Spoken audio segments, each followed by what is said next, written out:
नमस्कार। ज्योतिषीय श्रृंखला की इस कड़ी में आपका हार्दिक स्वागत है। ज्योतिष के द्वारा जातक की आयु का निर्धारण करने के क्रम में आइए अब हम अल्पायु योग में 31 वर्ष और 32 वर्ष के आयु वर्ग के जातक के लिए जो ज्योतिषीय सूत्र होते हैं उनका अध्ययन करते हैं।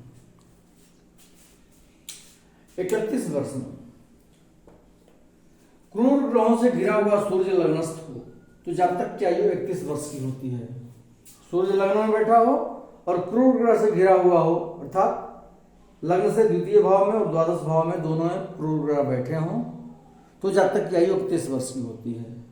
अब इस स्थिति में सूर्य भी पाप ग्रहों से घिरा होगा क्रूर ग्रह से और लग्न भी क्रूर ग्रह से घिरा हुआ होगा, तो इस स्थिति में जातक की आयु 31 वर्ष की होती है। अब 32 वर्ष के लिए पहला सूत्र है, यदि लग्नेश और अष्टमेश केंद्रवर्ती हो परंतु किसी केंद्र में कोई शुभ ग्रह नहीं हो तथा अष्टम स्थान ग्रह रहित हो तो जातक की आयु 32 वर्ष की होती है।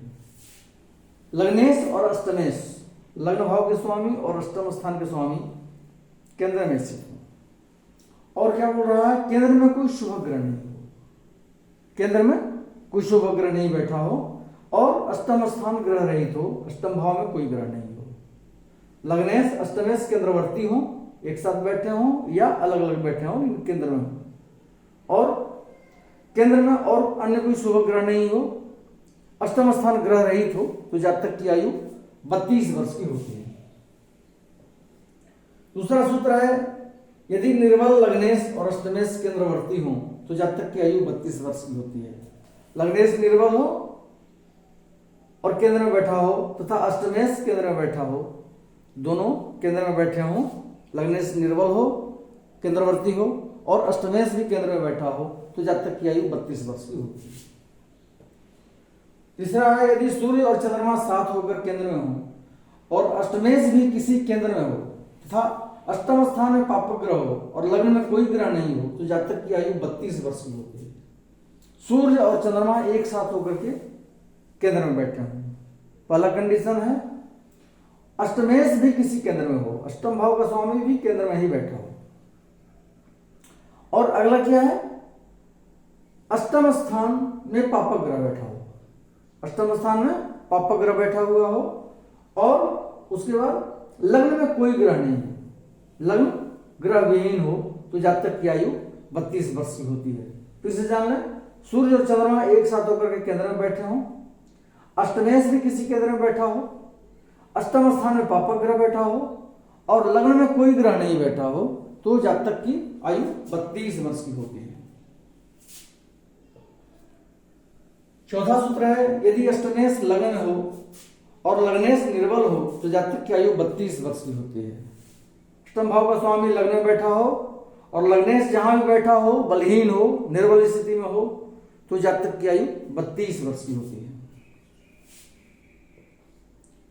पांचवा सूत्र है, यदि चंद्रमा और लग्नेश पापक ग्रह से दृष्ट होकर अपोक्ली में बैठे हों तथा दोनों ग्रह निर्बल हो तो जातक की आयु 32 वर्ष की होती है।